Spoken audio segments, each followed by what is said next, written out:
السلام عليكم ورحمة الله وبركاته. الحمد لله. قال الله تعالى في القرآن العظيم وفي الفرقان المجيد. أعوذ بالله من الشيطان الرجيم. بسم الله الرحمن الرحيم. وأتموا الحج والعمرة لله. صدق الله العظيم. قال رسول الله صلى الله عليه وسلم: كلكم راع وكلكم مسؤول عن رعيته أو قال كما عليه الصلاة والسلام. எல்லா புகழும் அல்லாஹ் ஒருவனுக்கே உரித்தானது. நபிகள் நாயகம் ஸல்லல்லாஹு அலைஹி வஸல்லம் அவர்களின் மீதும் பரக்கத் பொருந்திய அவர்களின் குடும்பத்தார்கள் மீதும் அன்னாருடைய வாழ்க்கை வழிமுறைகளை பின்பற்றிய அத்துணை நல்லுள்ளங்கள் மீதும் அந்த அல்லாஹ்வின் சாந்தியும் சமாதானமும் என்றென்று வந்து சேரட்டுமாக. ஆமீன். அன்புக்கும் இறை நேசத்திற்கும் உரித்தான அல்லாஹ்வின் நல்லடியார்களே, ஒரு புனிதமிக்க மஜ்லிஸில் அல்லாஹ் நம் எல்லோரையும் ஒன்றிணைத்திருக்கின்றான். அல்ஹம்துலில்லாஹ். ஆரம்பமாக ஒரு செய்தியை பதிவு செய்ய நான் கடமைப்பட்டிருக்கிறேன். நாம் வளமை போல் கேட்கக்கூடிய பயான் அல்ல இது. நம்மளுடைய ஆன்மீக பயணத்திற்கு அதனுடைய வழிகாட்டுதல்களை நமக்கு சொல்வடிவில் சொல்லி அதை நமக்கு புரிய வைக்கக்கூடிய ஒரு நிகழ்வு. அதே நேரத்தில் உம்ராவுடைய சில சிறப்புகளை சொல்லி அதனுடைய மேன்மையை நம் ஈமானில் அதிகரித்துக் கொள்ளப்படுவதற்காக வேண்டிதான் இந்த நிகழ்ச்சி அமைக்கப்பட்டிருக்கிறது. எனவே மற்ற பயான்களில் நாம் கேட்கின்ற பொழுது ஒரு 5 நிமிஷம் ரொம்ப சீரியஸாக கேட்போம் பயான். அடுத்த 5 நிமிஷம் பார்த்தீங்கன்னா பயான் செய்கிறவங்க சீரியஸ் ஆயிடுவாங்க, பயான் கேட்குறவங்க சீரியஸ் எல்லாம் போயிடுவாங்க. அது ஊரில் உள்ள வழக்கம்தான். அதனால் அந்த மாதிரி கான்செப்டெல்லாம் இல்லாமல் இது நமக்கும் ரப்புக்குமான ஒரு பயணம். இந்த பயணத்தில் சொல்லப்படுற சிறப்புகளை செவிதாழ்த்தி கேட்கணும். அதே நேரத்தில் இந்த உம்ராவுடைய வழிகாட்டுதல் எப்படியெல்லாம் நமக்கு சொல்கிறாங்க என்பதை ரொம்ப நினைவில் பதிய வைக்கிறது. ஏன்னா இங்கே நம்ம நிறைய விஷயம் பேசுவோம், கேட்போம். ஆனால் இந்த ஸ்பாட்டில் போன பிறகு நமக்கு யார் பொறுப்புதாரியா அவங்கள போட்டு நச்சரிக்கிறது. இது என்னங்க, அது என்னங்க, ஏங்க இப்படி செய்கிறீங்க, சொல்ல மாட்டீங்களா அப்படின்னு சொல்லாட்டாலும் மனசில் நினைக்கிறது. அல்லாஹ் தஆலா அந்த மாதிரிலாம் நமக்கு சூழ்நிலையில் அமைச்சு தராமல் இங்கே பேசப்படுற கேட்கப்படுற அனைத்து விஷயங்களையும் இன்ஷா அல்லாஹ் வரக்கூடிய உம்ராவுடைய நாட்களில் செயல்படுத்த அல்லாஹ் தௌஃபீக் செய்வானாக. எனக்கு கொடுக்கப்பட்ட சில நிமிடங்களில் உம்ராவுடைய சிறப்பை சொல்லி எனக்கு அடுத்து மக்கா பள்ளியுடைய இமாம் உம்ராவுடைய அமல்களின் வழிகாட்டுதல்களை நமக்கு மத்தியிலே உரையாற்றி இருக்கிறார். அல்லாஹ் அனைத்து நிகழ்ச்சியும் கபூல் செய்வானாக. உம்ராவுடைய பயணம் இறைவன் நாடிய பயணம். இன்னைக்கு நாம் இங்கே வந்திருக்கிற இந்த நோக்கம் எதுக்குன்னா, உம்ராவுடைய பயணம் யார் நாடிய பயணம்? நாம நாடினதா அல்லாஹ் நாடினதா? முதல்ல அந்த ஒரு கேள்வி எழுப்பும். உம்ரா என்ற பயணம் நாம் போகக்கூடியது அல்ல, அல்லாஹ் நமக்கு அந்த நசீபை தந்திருக்கிறான். இந்த உலகத்தில் எத்தனையோ மனிதர்கள் எத்தனையோ பயணம் செய்கிறாங்க. எல்லா பயணமும் மனிதர்கள் முடிவு செய்யக்கூடியது. ஆனால் அல்லாஹுடைய பைத்துல்லாவை, அல்லாஹுடைய இல்லத்தை யார் நாடி செல்கிறார்களோ அந்த பயணம் மாத்திரம்தான் மனிதர்கள் முடிவு செய்வதல்ல, அது அல்லாஹ் முடிவு செய்கிறான், ரப்பு முடிவு செய்கிறான். இப்போ ரப்பு முடிவு செஞ்ச விஷயத்துல தான் இன்னைக்கு நாம் உட்கார்ந்துருக்கிறோம். நாமளா வரல. முதல்ல நாம் அதை விளங்கிக்கணும். இந்த பயணத்தில் நமக்கு நம்மளுடைய முயற்சி என்னன்னு கேட்டிங்கன்னா ஒன்றுமே கிடையாது. அல்லாஹுடைய நாட்டம் தான் முதல் செய்தி இந்த பயணத்தில். இப்படிப்பட்ட இந்த பயணம், இந்த உலகத்தில் அல்லாஹ் கோடான கோடி மக்கள் வாழ்றாங்க. ஆனால் அல்லாஹ் அவங்க எல்லாருக்கும் அந்த நசீபை தரல. சில அடியார்களை தேர்ந்தெடுத்திருக்கிறான். நீங்க பார்க்கலாம், நபிமார்கள் சில நபிமார்கள் அல்லாஹ் தஆலா தேர்ந்தெடுத்தான். இந்த நபியோட இந்த நபி சிறந்தவர். மலக்குமார்களை சில மலக்கு அல்லாஹ் தேர்ந்தெடுத்தான். வேதங்கள் அல்லாஹ் சில வேதங்களை தேர்ந்தெடுத்தான். நாட்கள்ல சில நாட்கள் அல்லாஹ் தேர்ந்தெடுத்தான். மாதங்கள் சில மாதங்கள் அல்லாஹ் தேர்ந்தெடுத்தான்.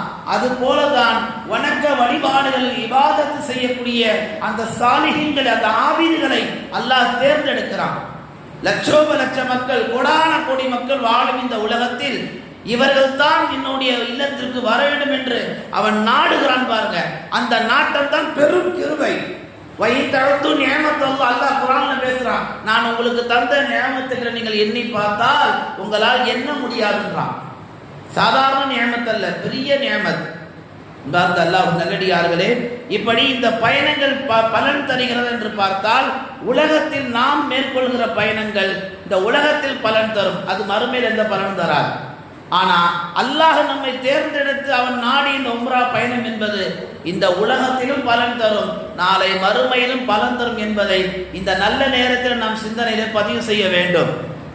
ஆனால் இறைவனால் நாடப்பட்ட அந்த பயணம் எப்படிப்பட்ட பயணம்? கோடான கோடி மனிதர்களுக்கு யாருக்கும் கிடைக்காத அந்த நசீபை அல்லாஹ் நமக்கு தருகிறான் என்றால் நாம ஒரு விஷயம் நல்லா விளங்கணும். நம்மளுடைய இபாதத்து ஏதோ ஒரு இபாதத் அல்லாஹுவை தொட்டு இருக்கிறது. அது சுஜூதோ, ருக்குவோ, துவாவோ, தஸ்பீஹோ, கவலையோ அல்லது எந்த சிந்தனையோ, ஆன்மீக சிந்தனையோ, ஏதோ ஒன்று அல்லாஹ்வுடைய தர்பாரை தட்டி எழுப்பியிருக்கிறது. உன் அடியான் உன்னை கூப்பிடுகிறான், என்னவென்று கேள். உன் அடியான் உன்னிடத்தில் கையேந்துகிறான், உன் அடியான் உன்னிடத்தில் மன்றாடுகிறான். இப்படி நம்முடைய இபாதத்து ஏதோ ஒன்று அல்லாஹ்வை தட்டியதால் தான் அல்லாஹ் நம்மை தட்டி இங்கே கொண்டாந்து உட்கார வச்சிருக்கிறான். நாமளா வரல, அவன் தட்டி தூக்கி இருக்கிறான் நம்மளை. அல்லாஹ் நல்லடியார்களே, குர்ஆனிலே அல்லாஹ் சொல்வான், வாத்திமுல் ஹஜ்ஜல் உம்ரத லில்லாஹ். நீங்க ஹஜ்ஜை உம்ராவை செய்யுங்க, அல்லாஹ்வுக்காக நிறைவேற்றுங்க. நீங்க நல்லா கவனிக்கணும். முதல்ல அல்லாஹ் தஆலா ஹஜ்ஜை தான் சொல்றான், ரெண்டாவது உம்ரா. இப்ப எடுக்க நம்மளால ஹஜ் செஞ்சிட முடியாது. அதுக்கு நிறைய ப்ராசஸ் இருக்கு, நிறைய முயற்சிகள் இருக்கு. இருந்தாலும் நிறைய பேர் என்ன வாழ்ந்துட்டு இருக்கிறாங்க, அல்லாஹ் ஹஜ்ஜை தானே சொன்னான் அதனால பொறுமையா செய்யலான்னு சொல்லி செல்வம் படைச்சவங்க ரொம்ப தாமதிக்கிறாங்க. கிடையாது. உண்மையிலேயே நீங்க ஹஜ்ஜுக்கு போகணும்னு ஆசைப்பட்டீங்கன்னா முதல்ல உம்ராவை என்ன செய்யுங்க, சுன்னத்தான உம்ராவை முதல்ல நிறைவேற்றுங்க. நிறைய பேர் உம்ராவை, சுன்னத்தான உம்ராவை நிறைவேற்றுறது கிடையாது, கடமையாக்கப்பட்ட ஹஜ்ஜுக்கும் முக்கியத்துவம் தர்றது கிடையாது. மிஸல்லாஹு சொல்லுவாங்க, மன் ஜத்த வஜத, யார் முயற்சி செய்வார்களோ அவர் வெற்றி அடைவார்கள். இந்த உலக வாழ்க்கையில உலகம் சார்ந்த முயற்சினா உலகத்துல வெற்றி, மறுமை சார்ந்த வெற்றினா மறுமைக்கான வெற்றி. இங்க வந்திருக்கக்கூடிய நம் தாய்மார்கள், பெரியோர்கள் ஆன்மீக பயணமான உம்ராவுடைய பயணத்திற்கு ஒரு முயற்சி நீங்க எடுத்தீங்க.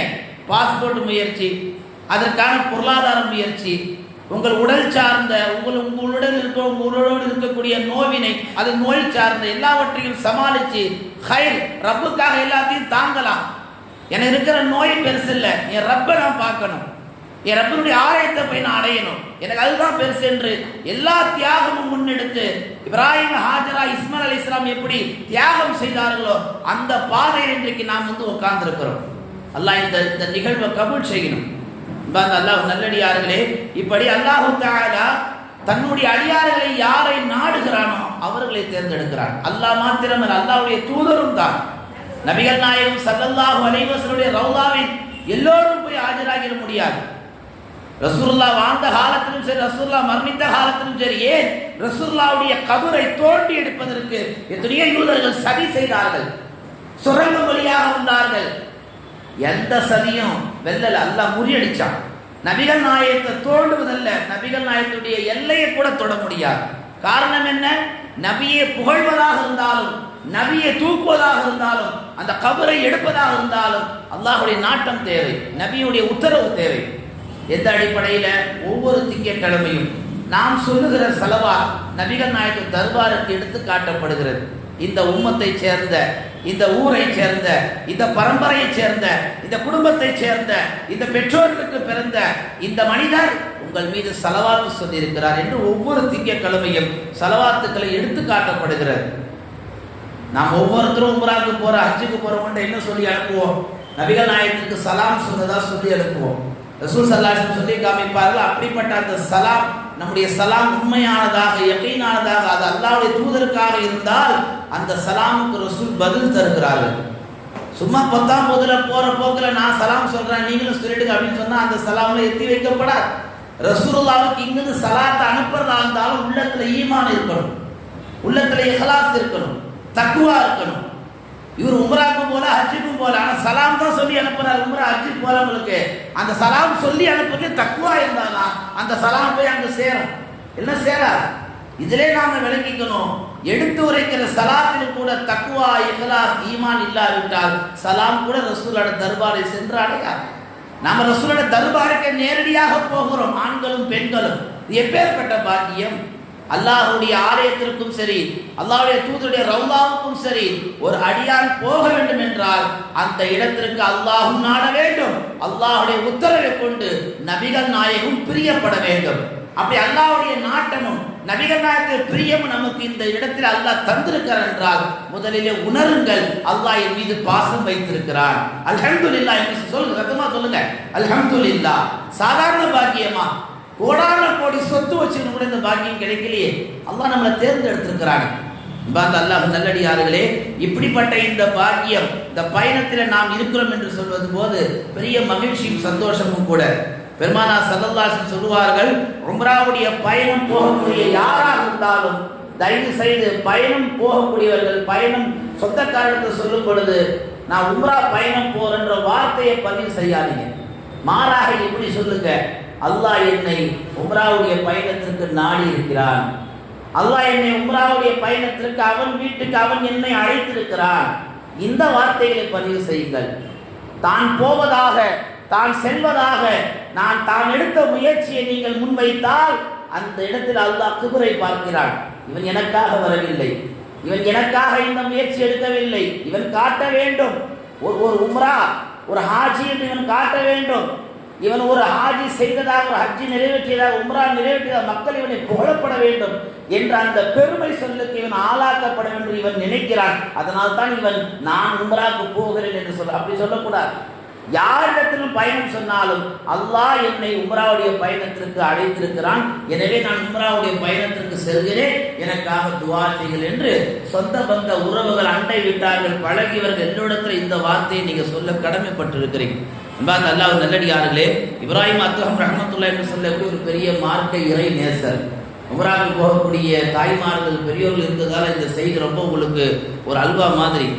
இப்ராஹிம் அத்ஹம் என்ன செய்யறாங்க, தன்னுடைய சொந்த ஊர்ல இருந்து அவங்க நடந்து போறாங்க. நடந்து போகும் பொழுது அந்த வழியா ஒருவர் என்ன செய்யறாரு, அவரை பார்த்து, இந்த வேகாத வெயில்ல எங்க இப்படி நீங்க நடந்து போறீங்க? இப்ராஹிம் அத்ஹம் சொன்னார்கள், நான் அல்லாஹ்வுடைய இல்லத்தை அடைவதற்காக நடந்து செல்கிறேன். கேட்டவர் கொஞ்சம் கீழே மேலையும் பார்த்தார். வெயில் கொஞ்சம் ஓவரா இருக்கு, இவர் சொல்ற பதில் அதை விட ஓவரா இருக்கு, ஏதோ ஒரு மார்க்கமா தெரியுது. திரும்ப கேட்டார், மறுபடியும் என்ன சொன்னீங்க? அல்லாஹ்வுடைய வீட்டுக்காக போறீங்கன்னு சொன்னீங்க. இங்கிருந்து பார்த்தாலே பல லட்சம் கிலோமீட்டர் காபத்துல்லாஹ் கண்களுக்கே தெரியவில்லை. ஆனால் நீங்களோ இங்கிருந்து காபத்துல்லாவுக்கு நடந்து செல்கிறீர்கள் என்று சொல்கிறீர்கள். கொஞ்சமாவது அடுக்குமா? ஏன் நிகழ்காலத்தில் நடக்கலையா? நம்மள நிறைய பேர் புல்லட்டில் போறவங்க, இங்கேருந்து சைக்கிளில் போகிறவங்க, அல்லது இங்கேருந்து தன்னுடைய உம்ராவுடைய ஹஜ்ஜுடைய பயணத்தை உடலை வருத்தி கொண்டு போகிறவங்க எத்தனை பேர் இருக்கிறாங்க நிகழ்காலத்தில். அப்போ அவர் சொன்னார், இப்ராஹிம் அத்ஹம், நான் அல்லாஹ்வுடைய வீட்டுக்கு தான் செல்கிறேன். அப்படி என்றால் உங்களிடத்தில் வாகனம் இல்லை, எந்த சாதனமும் இல்லை, எந்த பொருட்களும் இல்லை, பயணத்திற்கான எந்த அடையாளம், எந்த அறிகுறியும் இல்லையே, வெறுமென்ன நடந்து செல்கிற எப்படி போக முடியும்? அவ்வளவு தூரம் எப்படி சென்று அடைய முடியும்? போகும் வழியில எத்தனையோ தடைகள் வரலாம், பிரச்சனைகள் வரலாம், இன்னல்கள் வரலாம், அதெல்லாம் எப்படி கடந்து போவீர்கள்? அப்ப அவர் இப்ராஹிம் அத்ஹம் சொன்னார்கள், உண்மையிலே நீ கேட்கக்கூடிய கேள்வி நியாயமானதுதான்.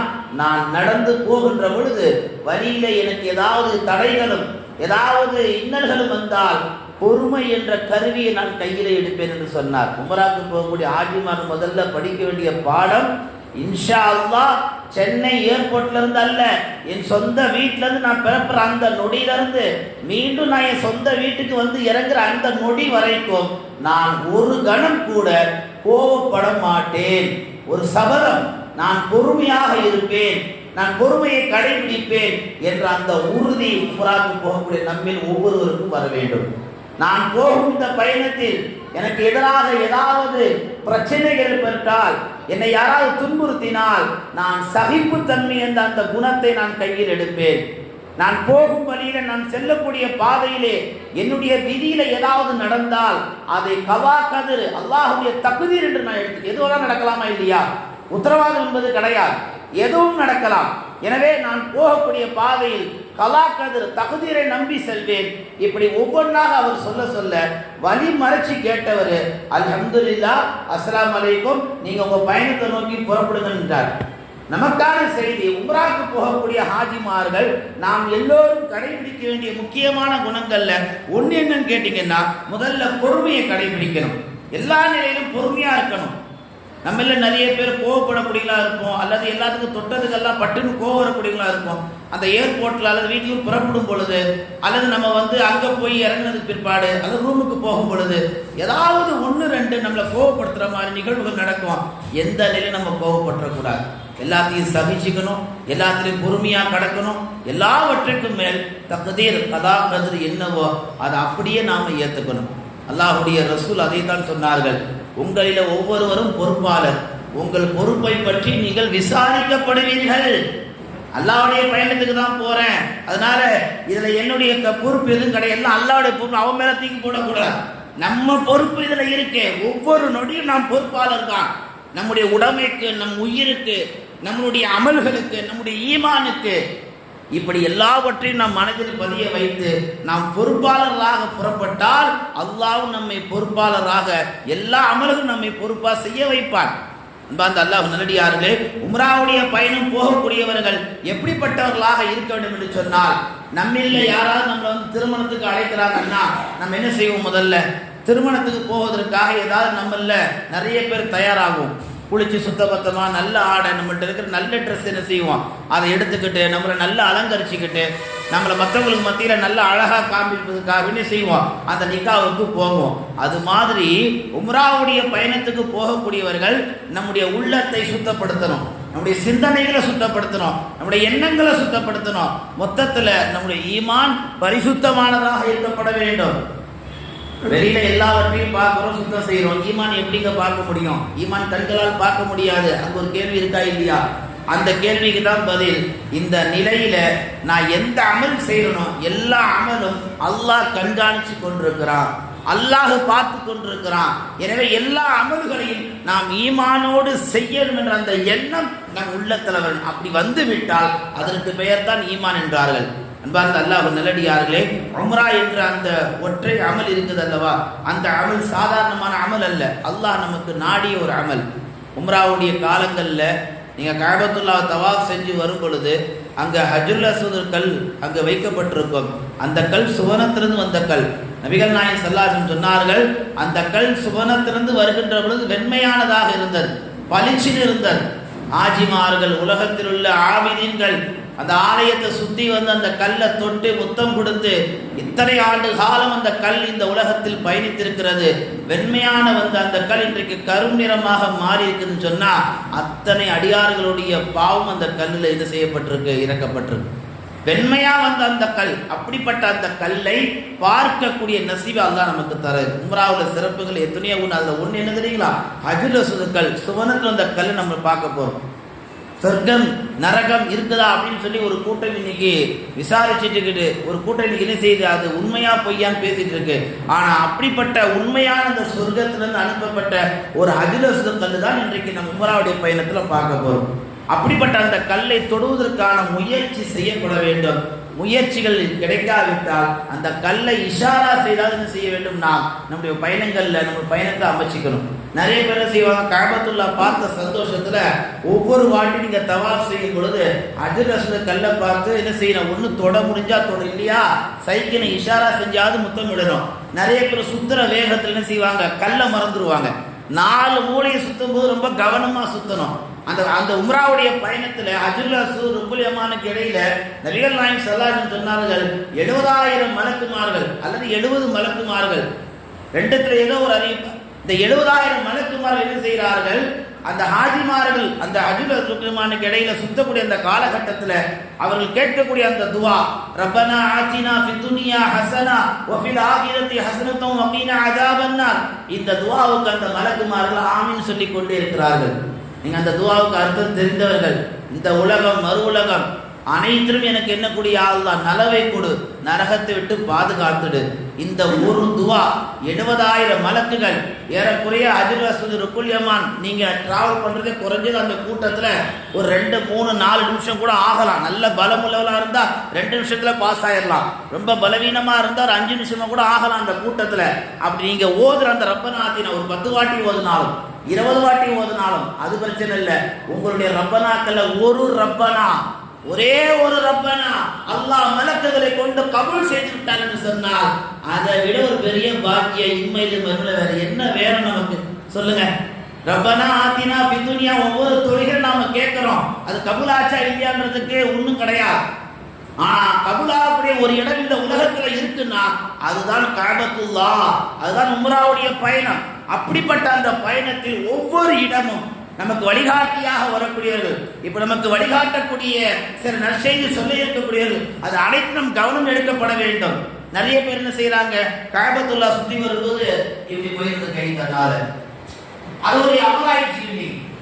பேசுற நானும் கேட்கிற நீங்களும் அந்த ஆர்வம் இருக்கத்தான் செய்யும். கஅபா என் கனவு இல்லம், நான் பார்ப்பேனா என்று தவித்த இல்லம், அதை முன்னாடி 5 இன்ச்சில் வச்சுக்கிட்டு நான் எப்படிங்க அமைதியா ரவுண்ட் அடிப்பேன்? கொஞ்ச நேரம் அமைதியா இருக்க காடியன், கொஞ்ச நேரம் வாயை கூட்டிட்டு வாங்க என்று என்ன செய்வான்? நமக்கு யாரு பொறுப்பு தான் அவங்கள சத்தம் இல்லாம அமைதியாக்கிட்டு அவரையும் சேர்த்து செய்வோம். செல்ஃபி எடுக்கிறது தப்பில்லை.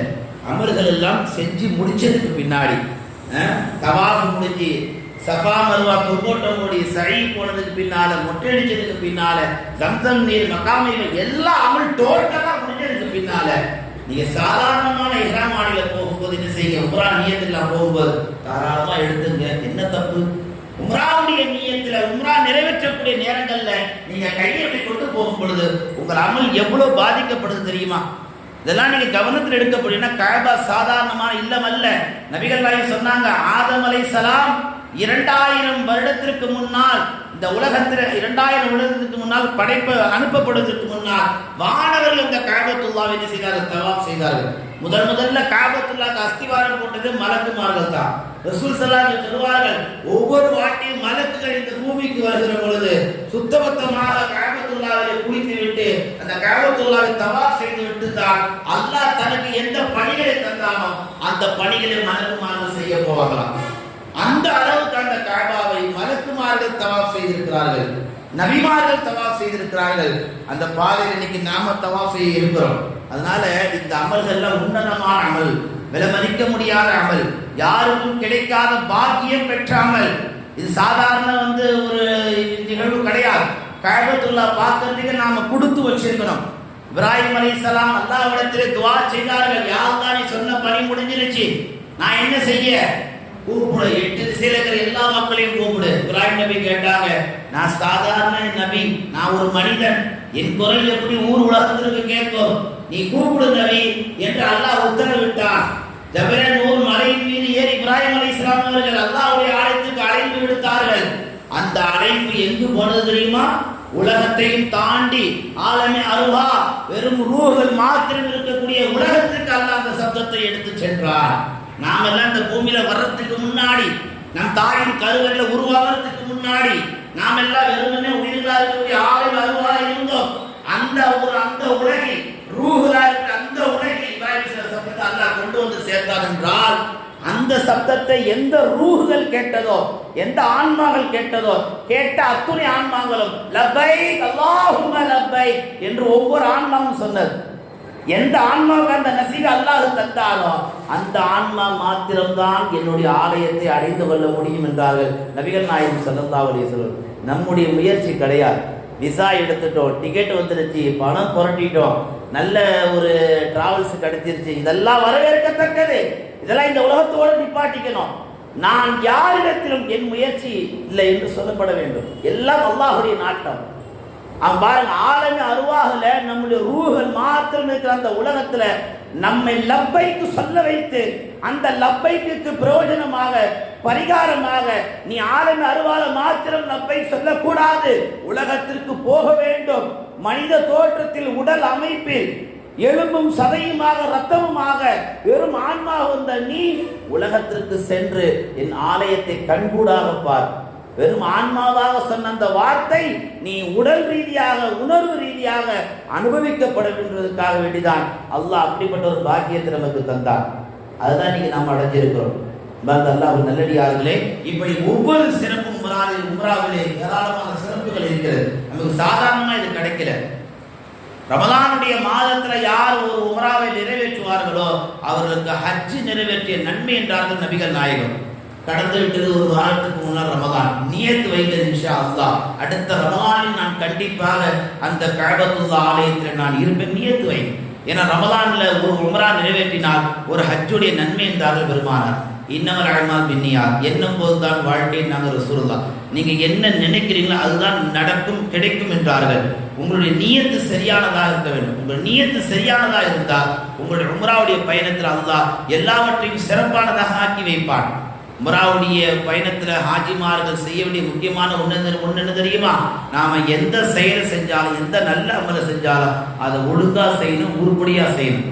தமிழ்ல சொல்லுவாங்க, செய்வதை திருந்த செய்வாங்க. நமக்கு சொல்லப்படுற ஒவ்வொரு அமலும் அது அழகானதாகவும் முறையானதாக இருக்க வேண்டும். நமக்கு சொல்லித்தரப்படுகிற பொழுது கவனம் செதற விட்டுட்டு அமல் செய்யும் போது இந்த இடத்துல என்ன ஓதணும், அந்த இடத்துல என்ன ஓதணும் நாம கேட்கும் போது அந்த அமல சுவாரஸ்யமே இருக்காது. அல்லாஹ் நல்லடியார்களே, இங்கு இந்த உலகத்தில் நாம் கற்றுக்கொள்ள வேண்டிய மிக முக்கியமான ஒன்று என்ன தெரியுமா? அல்லாஹ் நமக்கு அந்த பாக்கியத்தை தந்திருக்கிறார். அப்படிப்பட்ட பாக்கியத்தை பெற்ற நாம் இந்த உலகில் அதை அடைந்து கொள்ள நாம் நசீபை பெற்றிருக்கிறோம். உம்ராவுடைய காலத்துல 2 விஷயத்தை நம்ம என்ன செய்யணும், கண்டிப்பா கடைபிடிச்சாகணும். ஒன்று நம்முடைய உள்ளம், 2வது நம்முடைய உடல். இதை ஏன் சொல்றது தெரியுங்களா? ஒரு நாடு விட்டு இன்னொரு நாட்டுக்கு போறோம், புரியுதுங்களா? கடல் விட்டு கடல் பயணம் செய்யறோம். சீதோஷனம், எல்லா கிளைமேட் எல்லாமே மாறும், எல்லாமே மாறும். சளி பிடிக்கும், ஜுரம் வரும், எல்லாமே நடக்கும். சாதாரணமா அல்லாஹ்வுடைய ஆலயத்தை அடையணும்னா அப்படி எல்லா கஷ்டமும் வந்தாலும் நம்ம முதல்ல அதை சகிச்சுக்கணும். அதே நேரத்தில் நம்முடைய உள்ளத்தை முதல்ல என்ன செய்யணும், சீரா வச்சுக்கணும். நான் போயிட்டு திரும்ப வர்ற வரைக்கும் என் உள்ளத்தை நான் என்ன செய்ய மாட்டேன், அலைப்பாய விட மாட்டேன். நிறைய பெண்கள் இரவு நேரங்களில் பர்ச்சேஸ் பண்ணலான்னு சொல்லி தனக்கு கிடைச்ச ஒவ்வொரு நொடியும் உம்ராவுடைய 15 நாட்கள் எவ்வளோ வீணாக கழிக்கிறாங்க தெரியுமா? அவங்களுக்குள்ளே ஒரு டைட்டம் போட்டுக்கிறாங்க, பகலில் வச்சுக்கலாம் அமலை, பர்ச்சேஸை நைட்டில் வச்சுக்கலாம். தப்பு கிடையாது, ஒரு நாள் பர்ச்சேஸ் இருந்தால் போதும். ஒவ்வொரு நாளும் பர்ச்சேஸ். இங்கேன்னு உம்ராவுக்கு போகக்கூடியவங்க தவாஃப்ல பார்க்க முடியல, கடைவீதியில தான் பார்க்க முடியுது. அல்லாஹ் நல்லடியார்களே, உள்ளம் அலைபாய விட்டுட்டீங்கன்னா எந்த அமலும் உங்களுக்கு நிலையா இருக்காது. ஏன் சொல்றது தெரியுமா? கஅபத்துல்லாஹ்ல 1 லட்சம் நன்மை ஒரு வக்து. ஞாபகம் வைங்க, 50,000 நன்மை மஸ்ஜிது நபவியில ஒரு வக்துக்கு. உம்ராவுக்கு போகக்கூடியவர்கள் நீங்கள் எல்லோரும் ஒரு உறுதி எடுக்க வேண்டும். ஒரு குர்ஆன், முழு குர்ஆன் கஅபால ஓதி கதம் செய்வேன். குர்ஆன் இறங்கிய பூமி, ஒரு குர்ஆன் முழுவதுமாக நான் ஓதுவேன். அதே போல மதீனாவிலும் ஒரு முழு குர்ஆனை நான் ஓதுவேன். மதீனாவில் நான் சென்று அடைந்திருக்குள் ஒரு 10,000 ஸலவாத், தன்னால் எவ்வளவு முடியும் ஒரு டார்கெட்டை வச்சு அந்த ஸலவாத்தை நோக்கி ஓதிக்கிட்டே போகணும். இப்படி கஅபாவிலும் மக்காவிலும் மதீனாவிலும் இருக்கும் காலம் எல்லாம் குர்ஆனை அதிகமாக ஓத வேண்டும், ஸலவாத்துகளை அதிகமாக ஓத வேண்டும். இந்த அமல்கள் எல்லாம் இந்த உம்ராவுடைய காலங்களில் நாம் செய்ய கடமைப்பட்டிருக்கிறோம்.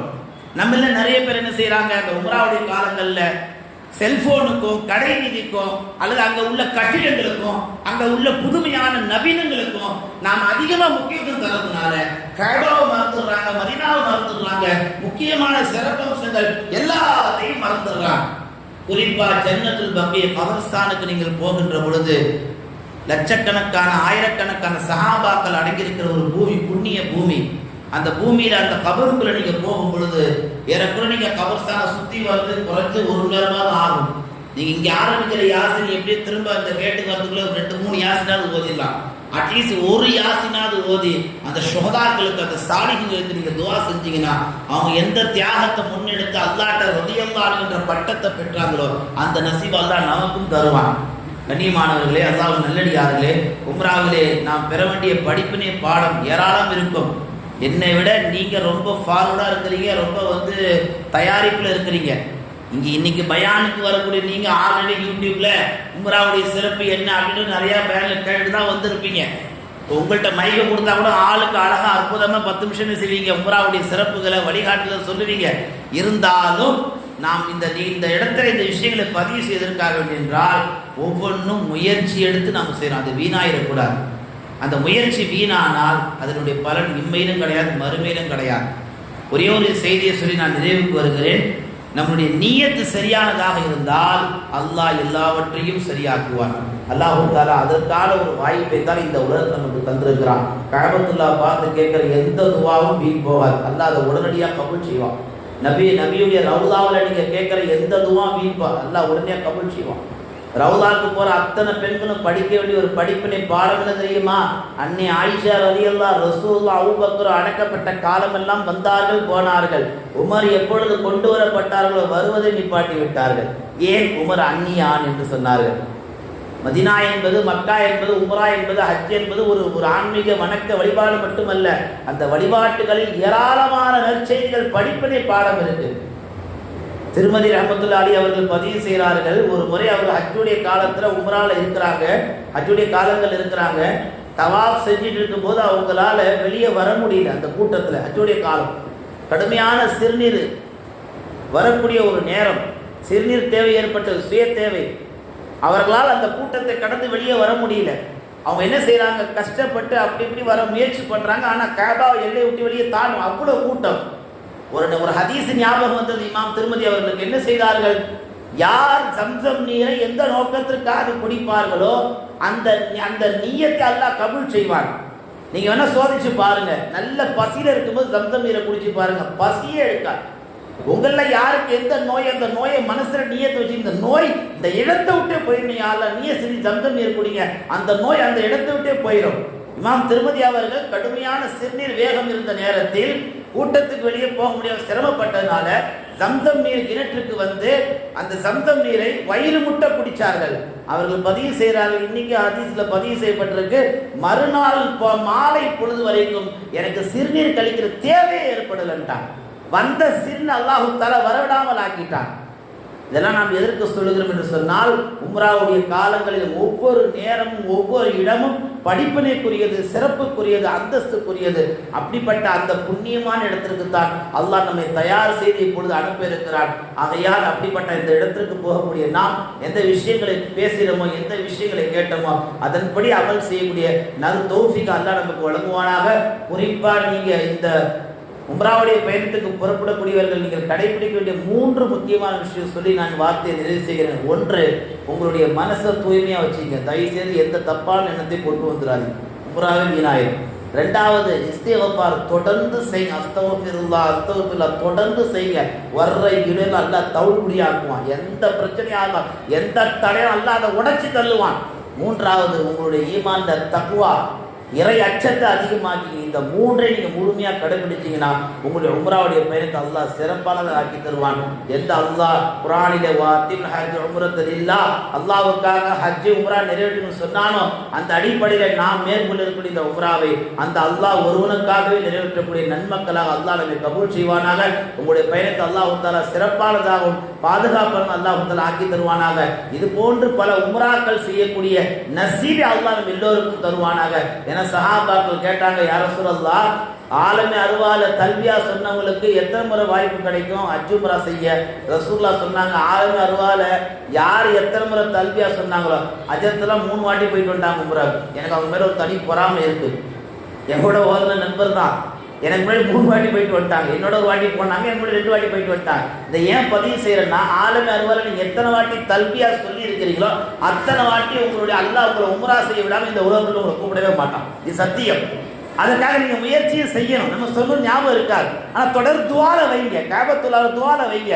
யா அல்லாஹ், நான் எத்தனை முறை தல்பியா சொன்னேன்னு தெரியல, நான் சொன்ன அத்தனை முறைக்கும் நான் இங்கு வந்தாக வேண்டும். இந்த அல்லாஹ்ட்ட உறுதியா துவா வைங்க.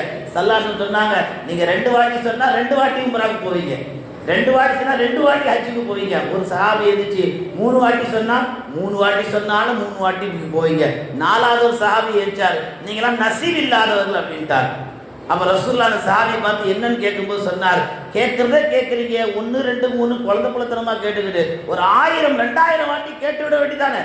ரசூலுல்லாஹ் ஒரு வாயால பரக்கத்தா, ஆமா நீங்க 1000 வாட்டி சொல்லியிருந்தால் அல்லாஹ் உங்களை அனுப்புவான்னு சொல்லியிருப்பாங்களே. அப்படிப்பட்ட ஒரு துவாவை நாம் பெற வேண்டும் என்றால், அப்படிப்பட்ட புண்ணியமான இடத்துல நம்முடைய துவாக்கள் உறுதியாக்கப்பட வேண்டும். அல்லாஹு தஆலா நம்முடைய அனைத்து அமல்களை கபூல் செய்வானாக, இந்த மஜ்லிஸை கபூல் செய்வானாக. எந்த விஷயங்களை பேசுமோ அதன்படி அமல் செய்யக்கூடிய நல் தௌஃபீகை வல்ல ரஹ்மான் நம் எல்லோருக்கும் தருவானாக. ஆமீன். வ ஆகிரு தஅவானா அனில் ஹம்துலில்லாஹி ரப்பில் ஆலமீன்.